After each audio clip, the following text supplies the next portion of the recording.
Escoveiched fish is one of those meals that are really difficult to perfect at home. But through lots of practice, I think I got the recipe down. We just got back from the fish market where we got these beautiful fresh snappers and parrots. Escovitch fish is normally done with snappers or parrots, but these days I'm seeing it done with sliced fish, sprat. Basically, anything is escovitch these days. Fish fillet, anything you desire. It's really just about the sauce. But I'm gonna go ahead with the parrots. I'm gonna separate the snappers and put them in bags, Ziploc bags to be frozen. And I'm gonna prepare the parrots today. Pot selection in terms of size, depth of pot, and the amount of oil you put in the pot is very important here. All right, we have some scotch bonnet pepper and garlic. Just gonna cut those in half, seeds in, and smash the garlic and place in the oil. All right, we have our fish over here, dried. We have some Maggi seasoned up fish seasoning and my regular adobo seasoning. So let's put the pepper and garlic in before the oil gets too hot. We don't want to burn the pepper and the garlic. We're just gonna flavor the oils. As you can see, there are seeds in the pepper here. It will not be spicy, trust me. So we're gonna put those in and just let them get a little sizzle. As soon as you start to see them start to burn, we're gonna remove them from the oil and let the oil continue to heat for the fish to be added. All right, the fish needs to be dried. The fish needs to be dried, properly dried, to get a nice, perfect, crispy exterior. All right, I wash the fish and leave them to dry, but I'm going to continue to dry them on paper towels. So I've placed them on a single layer on the paper towel, and I'm going to take another piece of paper towel and just blot them to take off any excess water that might be on the fish, and even in the cavity there we're gonna remove any water. All right, let's look at the garlic and the pepper. This is exactly what we want. You see, they're not really burning yet, so I'll leave these for another 2 minutes. All right, the fish. All right, let's continue to dry the fish and put a little powdered season on the fish. I do not, especially fish that is from the sea, parrot, snapper, so forth, I don't over season the fish because they're already flavorful. I just add a little salt, black pepper in the cavity. As you see, I have the Maggi fish season there. I'm gonna sprinkle a little in the middle and just a pinch on the exterior, and along with the all-purpose season. All right, let's remove the garlic now. As you can see, they're starting to get dark brown, and I don't want burnt garlic taste in the oil.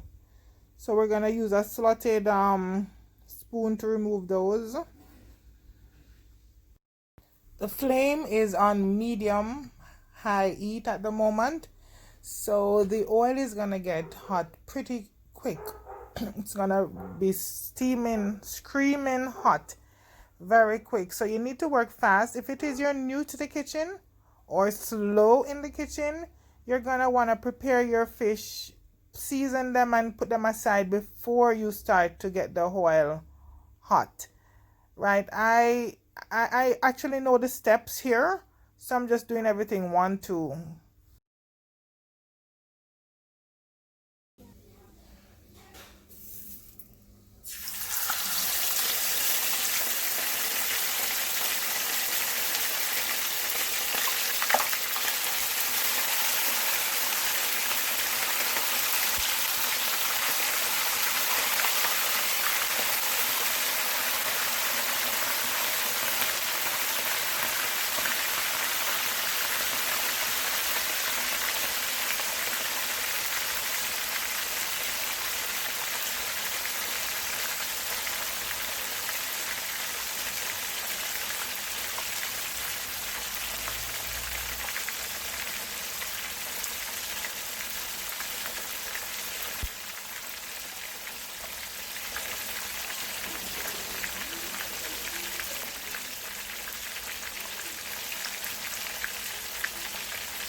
while those fry, let's season the rest of the fish.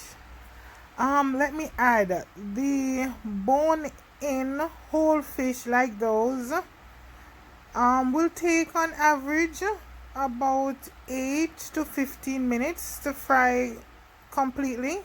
So that would be, about 7 to 8 minutes on each side, but it depends on how hot the fire is. So you can use that to judge. You just give them a flip. It might be necessary to flip the fish more than once to get the desired level of doneness, because right now if you look at these, for some persons, once the reverse is done, their fish should be ready. This would just be perfect. But I would go ahead and flip them a second time, to get it a little bit extra crispy, crunchy, as you can see here. So this now will be determined on how you want your fish. So we have some nice crunchy fish here. So it's up to you. For the sauce, we'll prep the veggies. Let's just add the remaining fish that we have to let them fry while we prepare the veggies for the sauce.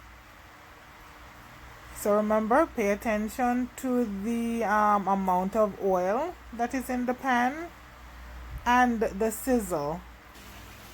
We're gonna julienne the carrots. However, anyhow you wanna cut your carrots, whether they be dice, slice, whether circular, it will be just don't make them too thick. So however you're comfortable doing your carrots, that's fine, but we julienne them today. Alright, let's just give a quick check on the fish. Alright, the onions, we do not want thin slices of onion. The onion needs to be at least 1 inch thick, right? If you look at what I'm doing here, so we have nice thick slices of the onion, so it won't get mushy in the sauce. So the onion will hold its integrity in the sauce. So let's just do that quickly.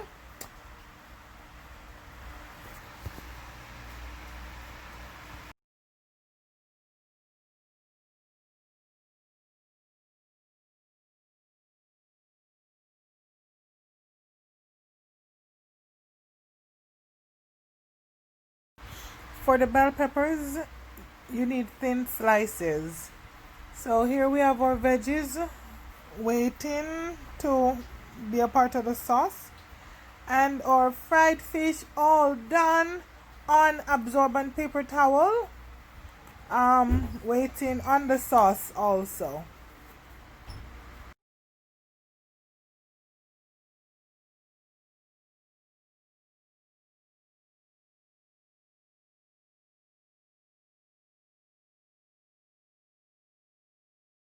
Alright, for the sauce, we need a medium-sized skillet, something that can comfortably hold the veggies. We're gonna drizzle a little oil just to coat the bottom of the pan. We're not frying the veggies, right? So just so that they don't stick to the bottom of the pan.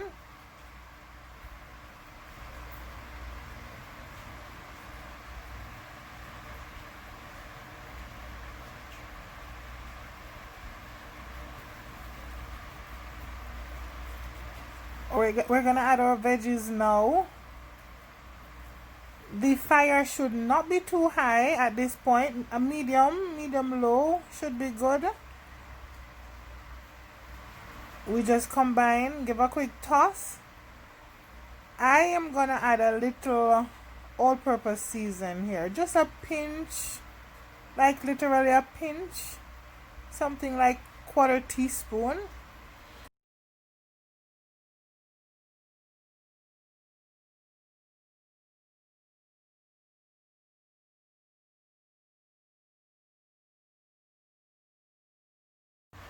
We're also gonna add a pinch of salt, some pimento seeds, garlic, And you could, if you like spice, you could add some hot sauce here, or a few slices of Scotch bonnet pepper. We're adding the sugar here, about like 2 tablespoons of sugar. This is going to give the carrots and onions a pickle taste when you add the vinegar and the water. So believe me, the sugar is necessary. We're going to add a 1/4 cup of vinegar and a 1/4 cup of water. We're still on medium heat, and we'll just allow to come to a boil.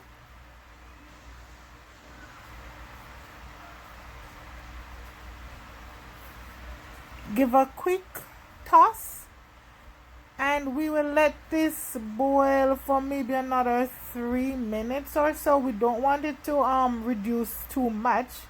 It will thicken slightly. We have not added any cornstarch or anything like that, so it will not be thick. But it will we just allow it to just simmer, as I said, about 3 minutes. And we're done. At this point, you will taste the sauce. Please taste your sauce. You will know whether you need a little bit more salt, maybe a tablespoon more sugar, maybe a dash of vinegar, or a little bit more water. This is where you personalize your sauce. You'll put a splash of hot sauce, whatever you want.